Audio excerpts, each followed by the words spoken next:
이제 54강입니다.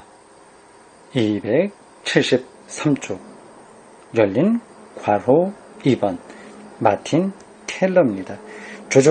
조정신학자들의 활동을 몇 가지 얘기하는데, 첫 번째는 엘랑겐하파였고요. 좀 보수적이고 경험론적인 입장입니다. 두 번째 마틴 켈러입니다. 마틴 켈러. 이때 또 하나의 신학자가 나타났다. 그냥 같은 문제를 다루었지만 무슨 문제요? 주관과 객관 사이에 갈라진 틈을 극복하려고 하는 거예요.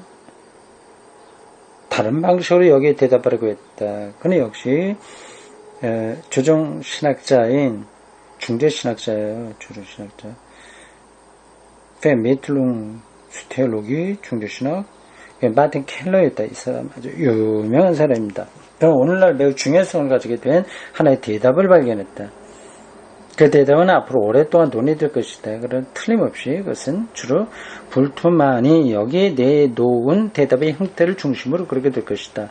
켈러의 충격은 여러 면에서 매우 컸다. 그 충격은 당시 유럽의 여러 대학을 지배하고 있었던 칸트 리치락바에 의해서 제한되었다. 오늘날 상황은 변했다. 이 신학자의 일생의 과업은 다시 사람들의 주목의 대상이 됐다. 마틴 켈러입니다. 마틴 켈러가 우리에게 했던 일은, 나는 지금 반은 역사적으로 반은 자전적으로 말하는데 두 가지 의의를 가지고 있다. 첫째, 그는 의심의 문제를 이해했다. 다시 말해, 그는 종교에서 주관이 어떻게 객관에 이룰 수 있는가의 문제를 이해했다. 예수를 그리스도로 확실하게 모셨다, 구원받았다고 하는 그 주관적인 확신이 객관적으로 옳은지 아닌지를 어떻게 알 수 있냐 하는 거죠. 주관과 객관은 계몽주의의 비판과 거기에 따라 일어난 사건에 의해서 분리된 후에 어떻게 다시 통일될 수 있는가, 따로 놓고 보고자 하는 것에서 다시 통합을 하면서 어떻게 이게 가능한가 하는 질문입니다. 그는 대답했다. 이라는 의심은 모든 것을 경험의 주관성에 넣어버림으로써 간단하게 극복될 수 없는 계속되는 인간 상황의 한 요소다. 우리는 경험의 주관성을 켈러 역시 다른 사람들과 마찬가지로 받아들이지만 안 되었지만 성서적 증언의 객관성과 결합하지 않으면 안 된다. 그렇죠. 성서적으로 이게 옳은지 아닌지를 해명해 두지 않습니까? 그렇지 않고 나는 확신 있어 이렇게만 하나도 곤란하죠. 그래서 그는 이 증언 안에 기술된 실제성, 성서 안에 있는 증언 안에 있는 실제성, 리얼리티예요. 리얼리티를 지시했다. 다만 그 중심적인 현상 곧 그리스도와 여기에 연관된 모든 사건뿐 아니라 또한 자연과 역사에 나타난 신의 실제, 신의 리얼리티, 그리고 자연과 역사를 초월한 창조와 성취에 나타난 신의 리얼리티를 지시했다. 그건 이제 찾아가야 되는 거죠. 거기에 정말 리얼리티가 뭐냐 하는 것들을 찾는 겁니다. 그러나 주관적인 것과 객관적인 것이라고 하는 이 둘은 어떻게 하나가 될 수 있는가? 마틴 켈러의 대답은 절대적인 방식으로서는 불가능하다는 것이었대. 이 둘은 우리의 유한성의 한계를 받아들이는 방식에서만이 하나가 될 수 있다고 하는 것이다. 여기서 우리가 절대적인 확실성에 이를 수 없다는 것을 뜻한다. 확실성을 얻으려고 하는 것 자체를 유보해야 된다. 그 한계를 우리가 인식할 수 없다고 하는 한계 인식이 존재해야 된다는 겁니다. 그는 이것을 은총에 의해 신앙을 통하여 의롭게 된다는 프로테스탄트의 메시지와 유비시켜서 설명했다. 다시 말해 인간의 분열된 내적 생명과 소외는 결코 완전히 극복될 수는 없다고 할지라도 그럼에도 불구하고 신은 인간을 받아들인다는 메시지다. 의의죠. 이것은 동시에 죄인이 되지 않고서는 성자가 될 수 없다는 루터파의 사상이다. 죄인이면서 동시에 의인이다 라고 하는 겁니다. 그 라틴어로 여기 써 있는데 이게 의인이면서 동시에 죄인입니다. 약간 오자가 있어요. 시물 유스투스, 이건 INSTUS 됐죠. 이렇게 그게 아니라 JUSTUS 이렇게 됩니다.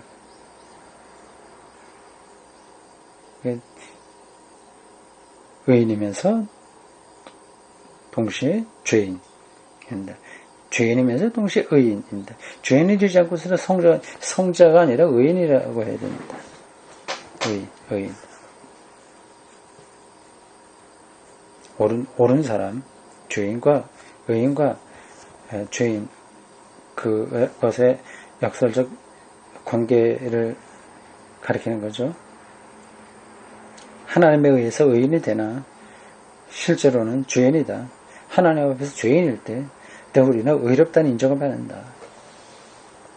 그런 긴장을 말하고 있습니다. 이제 켈러는 이 칭의 메시지를 인간의 내적인 도덕적 행위뿐만 아니라 인간의 내적인 지적 행위와도 적용했다. 말의 도덕적 의미에서 죄지은 인간뿐만 아니라 의심한 인간도 신에게 받아들여진다. 칭의로 의는 인리론은 도덕뿐만 아니라 사상에도 적용된다. 이 말은 의심이 반드시 우리를 신에게서 분리시키는 것이 지 않는다는 것을 의미한다. 이것을 나는 그 당시에 켈러에게 배워서 다시 내 자신을 신학에서 발전시켰다. 의심까지 하나님에게 포함된다 하는 거예요. 분열로부터 극복되는 과정이죠. 그러나 조정신학에서 생겨난 최초의 영향은 종교개혁의 근본 뿌리에 원리에 뿌리박고 있었다. 그래서 그것은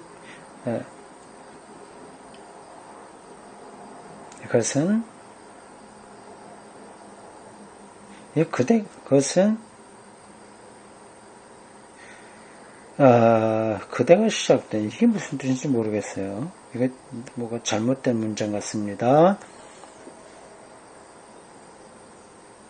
주관과 객관의 분열이 이런 상황에 적용되었다.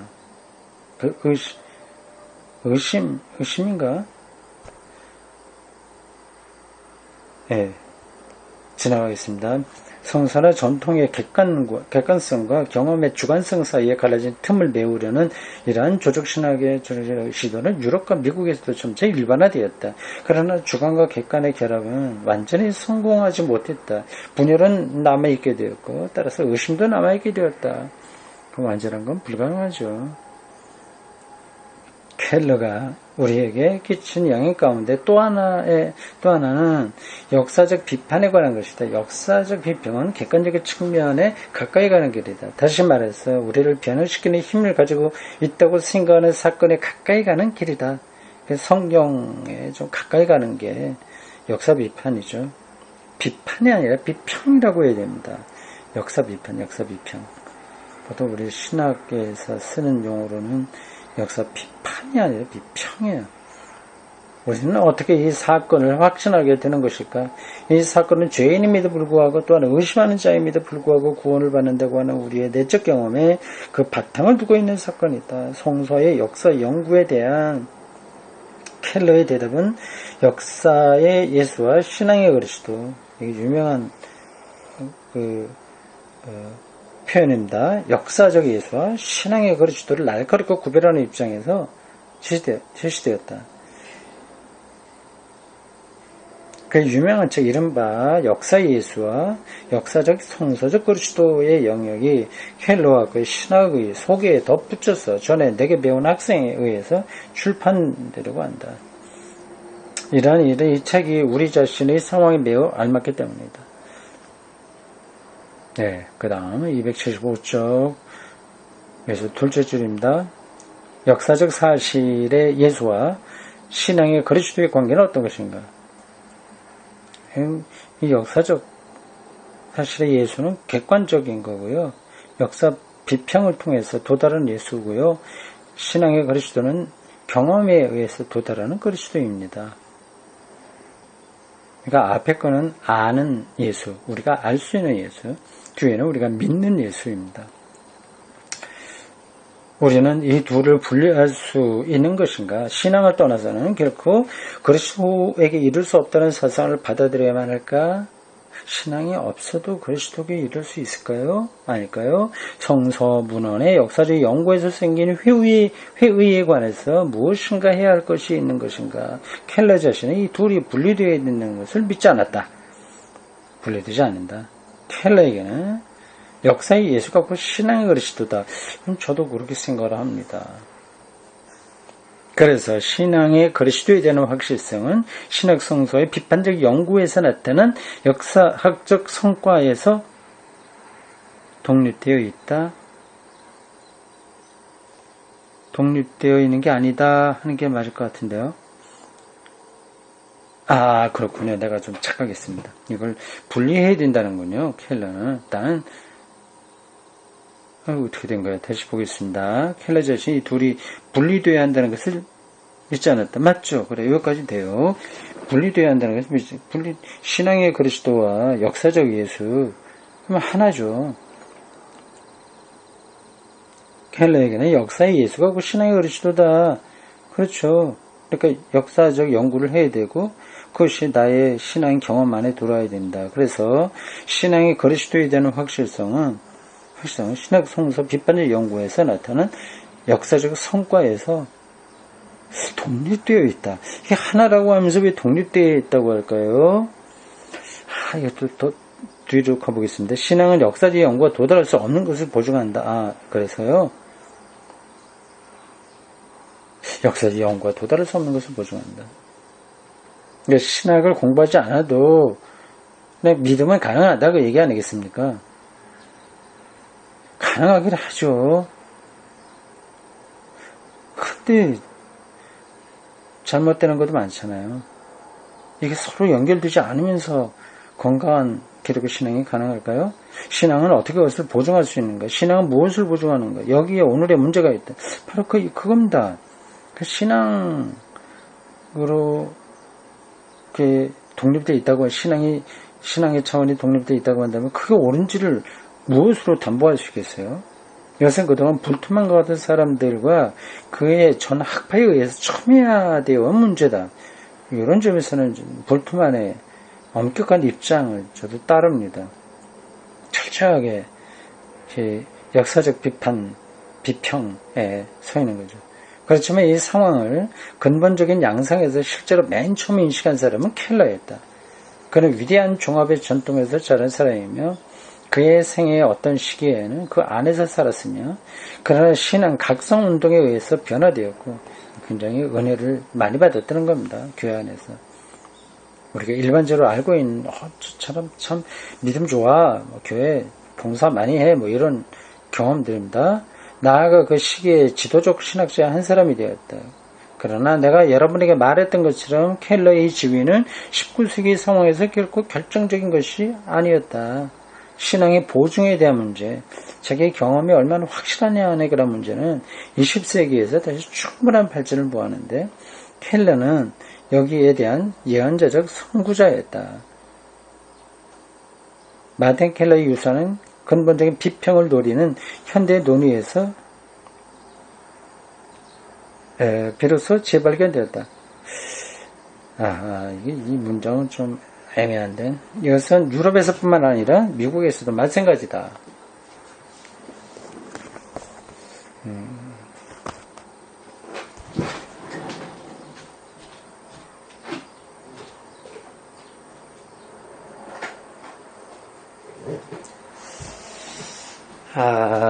했습니다. 275쪽 2번 칸트로 돌아가지 않은 운동입니다. 칸트,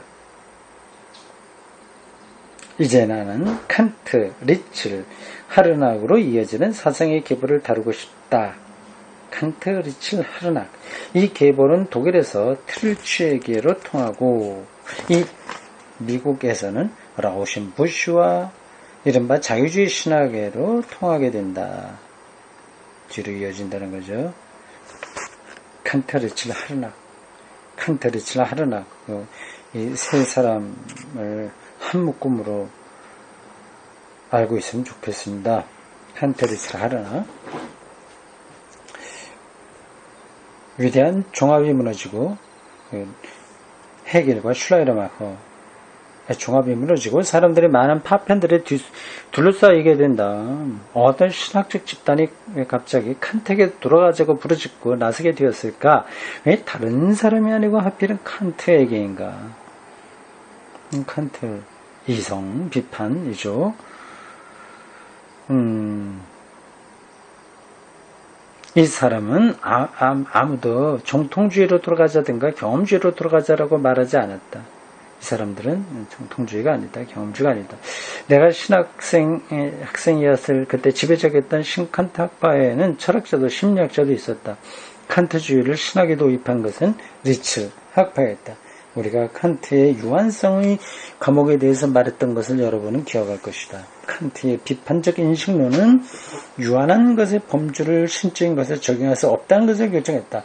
사람의 이성적인 분석과 노력으로 신에게 도달할 수 없다. 거기서는 신이 없다. 그죠? 순수 이성에는 안 된다. 도덕적 실천에서 가능하다. 그런 입장이죠. 그러나 실천 이상의 영역에서는 하나의 돌파구가 있었다. 도덕적 명령과 그것의 무조건적인 성격에 관한 경험이 곧 그것이다. 여기에서만 우리는 유한성의 한계를 초월할 수가 있다. 경험, 실천, 도덕성. 그래서 우리의 주관과 객관의 이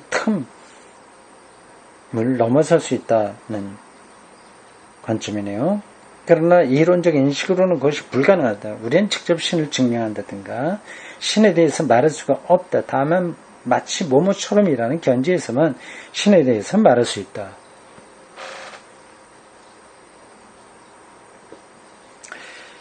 이 칸트로의 후퇴는 내가 앞서 사용했던 또 하나의 표현, 칸트를 이해한다는 것은 칸트를 넘어선다는 것을 의미한다는 것과는 반대되는 방향으로 나아간다. 이 표 방향은 피히테, 슐링, 헤겔, 슈럴마커의 사상이었다.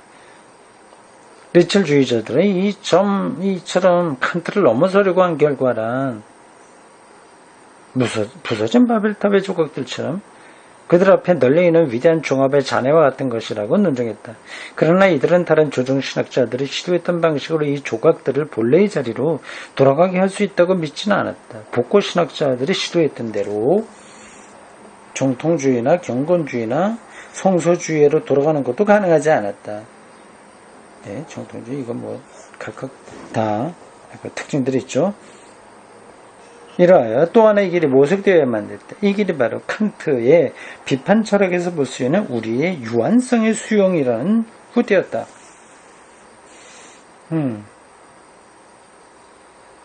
그거는 뭐 마틴 켈러에게서도 이미 언급됐던 거 아니겠습니까? 유한성의 수용.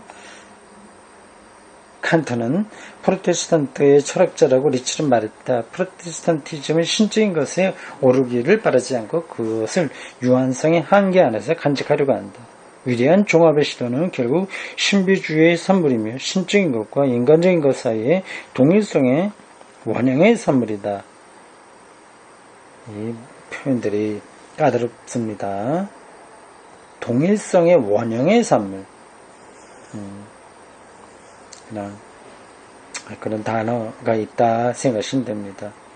아주 원형, 아주 근원적인 거 우리가 다 여기서 분석해내고 만들어낼 수 없는 그 원형의 산물이다. 그러니까 우리 유한성을 전제하지 않을 수 없는 거죠. 그러므로 칸트로 돌아가자는 운동은 경험신학을 포함해서 모든 형태의 신비주의에 대해서 극히 적대적이었다. 경험신학을 포함했던 것은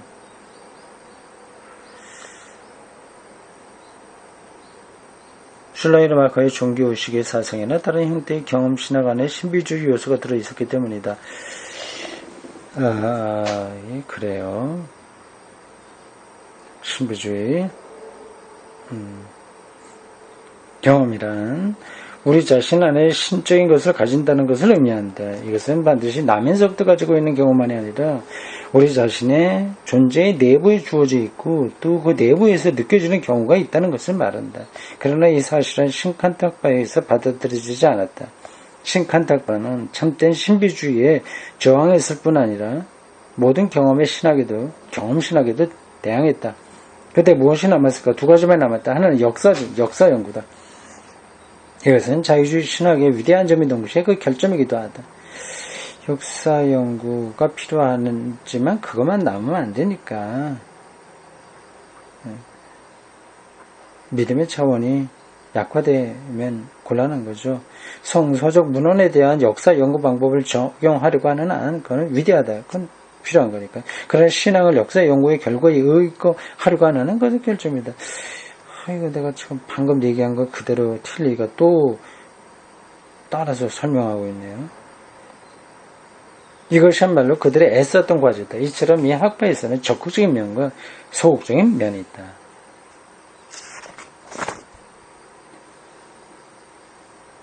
그러나 둘째 요소가 없어서는 안 된다. 왜냐하면 어떻게 종교적 확실성에 도달할 수 있을 것인가의 문제 때문이다. 레첼주의자들에 따르면 칸트는 우리의 유한성으로부터 하나의 창만을 남겼다. 그것은 도덕적 명령이다. 확실성의 참된 바탕은 도덕적 관점이다.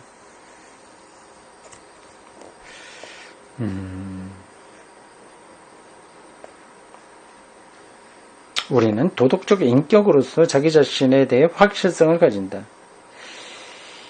이게 그가 말하고 있는 도덕적 관점이라고 하는 게 뭔지에 대해서는 또 논의가 필요합니다. 10계명을 그대로 다 지키는 것, 무조건적으로 절대 명령으로 지키는 것이라고 한다면 상당한 부분에서는 열정이 있기는 있을 수 있으나 한계가 있죠.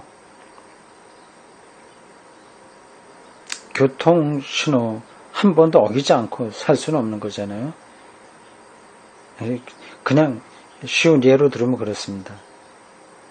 내가 교통신호 100% 지켰다. 그것으로 인해서 자기 안에 내부에 확실성이 생기냐. 그렇게 한다면 참 삶이 좀 웃기게 되는 거죠. 율법주의에 떨어지게 되는 거죠. 그래도 그게 최선이라고 칸트가 얘기를 했고 그것의 관점을 리첼이 따랐다는 거지 않습니까? 리첼을 윤리학자라고 말하긴 합니다. 이것은 자기 밖에 있는 신비적인 것에 대한 경험이 아니다. 이것은 직접적인 인격적 경험이다. 더 정확하게 말해서 인격 자체라는 것의 경험이다. 자기 인격에 대한 경험. 이때 종교는 우리에게 도덕적 인격으로서 자기를 실현할 수 있게 하는 것이다. 이러면 좀 곤란하죠. 도덕적 인격으로서의 자기를 실현할 수 있는 것이 바로 종교다. 그렇게 되면 바리새인 율법주의, 청교도주의 그런데 떨어지게 되죠. 잘못됐다는 게 아니라 그거가 종교의 본질로 말한다면 슐라이르마커하고도 거리가 먼 거고요. 네, 가봅시다. 종교는 윤리적인 것을 지탱하게 하는 힘이다. 옛날에 그리스도교 옹호자들은 도덕적 원리의 도움을 입어서 그리스도교를 구하려고 했다. 틸리도 이런 거 동의하지 않을 거예요. 그러나 이것으로 하여 이들은 신비적 요소를 종교의 결정적 요소로 생각하는 사람들의 노여움을 일으켰다. 틸리도 여기서 화가 날 겁니다.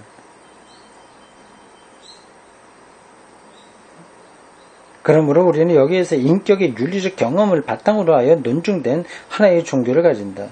여기서라고 하는 거는 이 리첼 입장이에요. 종교는 도덕적 자기 표현을 위한 보조다. 그래야 리틀 신학에 두면은 객관적 과학적 연구와 도덕적 원리의 실현 또는 윤리적 인격의 경험이다. 자, 그렇군요. 우리는 줄곧 위대한 종합을 말해오면서 진리의 문제를 진지하게 다루었다. 그리스도교는 그 자체가 진리, 신과 세계와 인간에 대한 진리를 매개한다고 주장한다. 이것을 존재론적, 우주론적, 그리고 인간의 진리가 있다는 것을 의미한다. 슐라이르 마르크도 헤겔도 다 같이 현실 전체와 관련해서 진리를 확정하려고 했었다. 저도 그런 입장이 좀 강합니다. 헤겔이나 헤겔주의자의 비평가는 인간, 자연, 우주 전체, 우주의 신적 근거와 그 바탕에 대한 철학적 지식과 그리스도교 사이에 만족할 만한 종합이 이루어져 있다는 것을 부인했다. 헤겔의 입장을 비판한 거죠. 그러므로 신칸타학파와 리첼주의자들이 이러한 의미의 진리에 대한 주장을 포기했다. 이들은 칸트의 실천 이상 비판을 후퇴하고서 신적인 것은 도덕적 명령을 통해서 나타날 뿐 그 밖에 어디에든 나타나지 않는다고 말했다. 이게 잘못이죠. 이렇게 보면 곤란하죠.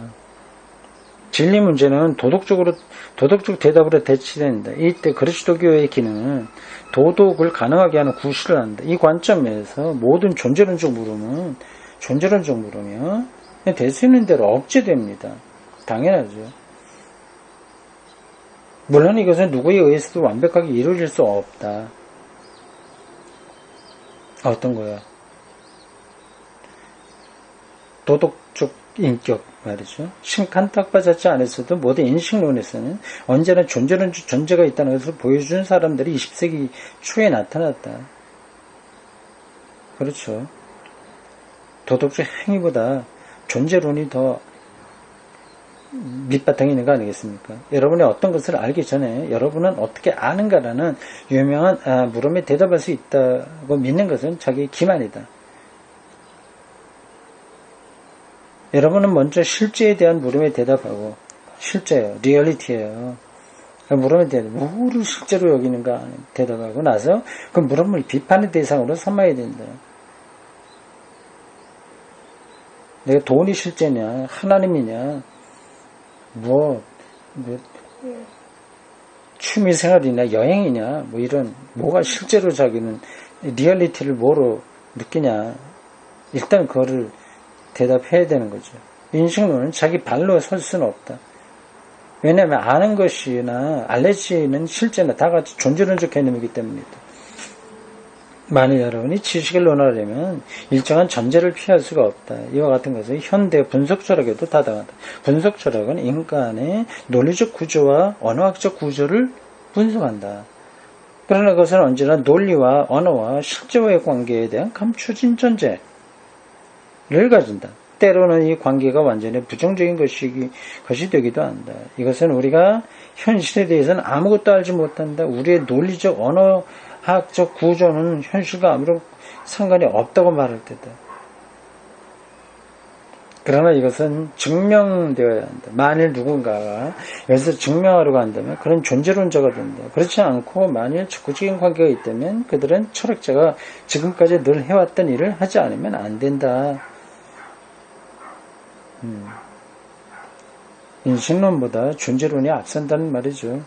다시 말해서 이들은 언어와 논리가 현실과 이것도 이 현실, 실제 여러 용어들로 번역됐지만 영어로는 다 리얼리티입니다. 어떻게 관계되는 것을 보여줘야 된다.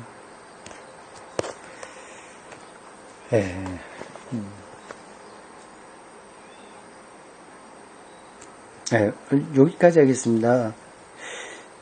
까다롭긴 하죠. 근데 또 잘 따라가다 보면 재미가 있어요. 이 내용을 다 파악하지 못해도 됩니다. 학자들이 관심을 가졌던 그 주제가 뭐냐, 그게 우리가 일상으로 살아가면서 어떻게 경험되냐, 혹은 더 깊이 들어가고 있는 거냐, 우리가 전혀 생각하지 못했던 것들이 다뤄지고 있네 하는 것만 느껴도 충분한 공부라고 할 수 있습니다. 여기까지입니다.